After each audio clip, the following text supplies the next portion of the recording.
as a starting point, let me say this. Our corporate worship is not about you or me. In fact, write this down, text it and tweet it. Pull out your phones. And promise me we're going to still be friends after I say this. Somebody shake your head. Okay. Worship is not about you.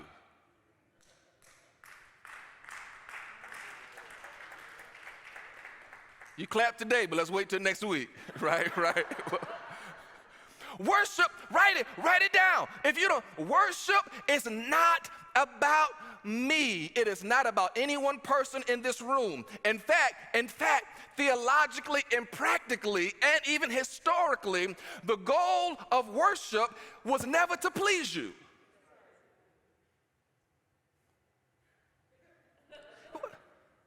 The goal of the gathering of the corporate worship, the reason for the gathering was not to please the people who are already here. Why? Because we are not the audience.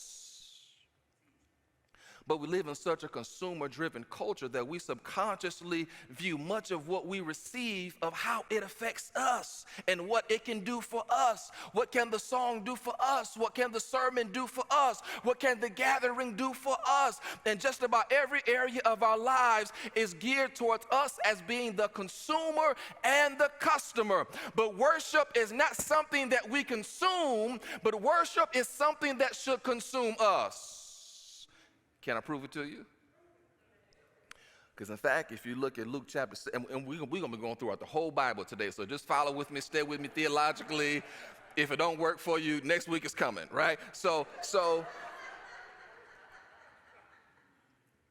Luke chapter 7, you see a great example of this in the life of Jesus, because Jesus had been invited.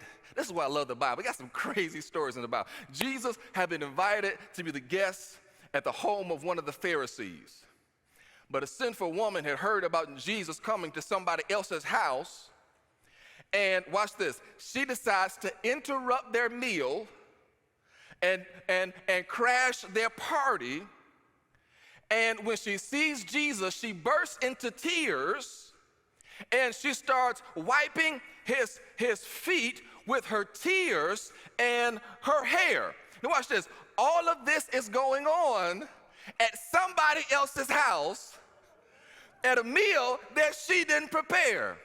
Now, then she pours this expensive oil, this expensive perfume on the feet of Jesus. And if you've ever been in a room where somebody sprayed just a little bit too much, you know that it fills the entire room. So she has bust into somebody's party and crying at the top of her lungs with those snotty tears, wiping the feet of Jesus with her hair, and she has filled up this entire room with her perfume. And the audience became upset. Couldn't want her house. And she's interrupting with her tears and her perfume. And they became upset. Because they want to know, if you knew how much this was worth, you wouldn't have wasted that on the feet of Jesus. And in Jesus, if you were really a prophet, you would know who that is at your feet. You would know where her hair and where her lips have really been. I mean, they get really critical and judgmental, but the reason why she doesn't care anything about them is she wasn't there for them. She wasn't shedding tears for them. She wasn't crying for them. She did not bring the expensive perfume for them. All of her naysayers, they weren't the audience. She had an audience of one. And I think right there in that picture, she shows us the definition of worship. Because the reality is that she wasn't just pouring out her perfume, she was pouring out her heart. So let's get a working definition of worship. Worship is just an expression of God's love made public.